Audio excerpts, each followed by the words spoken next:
Hi, അസ്സലാമു അലൈക്കും. എല്ലാവർക്കും നമസ്കാരം. ഇന്ന് സോഷ്യൽ മീഡിയ തുറന്നു നോക്കിയാൽ കാണുന്നത് അർജുനെ പറ്റിയുള്ള വാർത്തകളാണ്. അർജുനായുള്ള കാത്തിരിപ്പിന് എത്ര കാലം തുടരും? 11ാം ദിവസവും വെല്ലുവിളിയുമായിട്ടാണ് രക്ഷാപ്രവർത്തനം നടക്കുന്നത്. നിർണായക വിവരങ്ങൾ കിട്ടുമെന്ന് പ്രതീക്ഷിച്ച് ദൗത്യസംഘം മുന്നോട്ട് പോകുന്നുണ്ട്. ഇന്നും ഷിരോണിൽ കാലാവസ്ഥ വളരെ മോശമായിട്ടാണ് കടന്നു പോകുന്നത് എന്നാണ് അറിയാൻ കഴിഞ്ഞത്. ഇന്നും നല്ല കുത്തൊഴുക്കാണ്.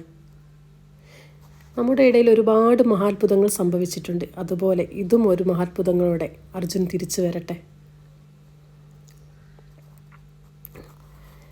പിന്നെ എനിക്ക് ഒന്നേ പറയാനുള്ളൂ, ആ കുടുംബത്തെ വേദനിപ്പിച്ചു കൊണ്ടാവരുത് ആരും ഒരു വീഡിയോ ഇടുന്നത്.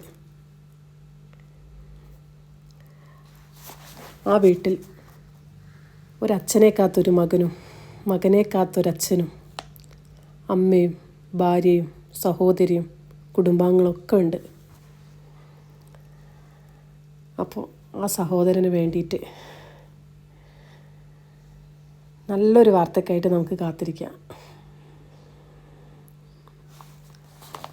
എല്ലാവരും സോഷ്യൽ മീഡിയ തുറന്നാൽ കാണാം, എല്ലാവരും പ്രാർത്ഥനയിലുണ്ട്.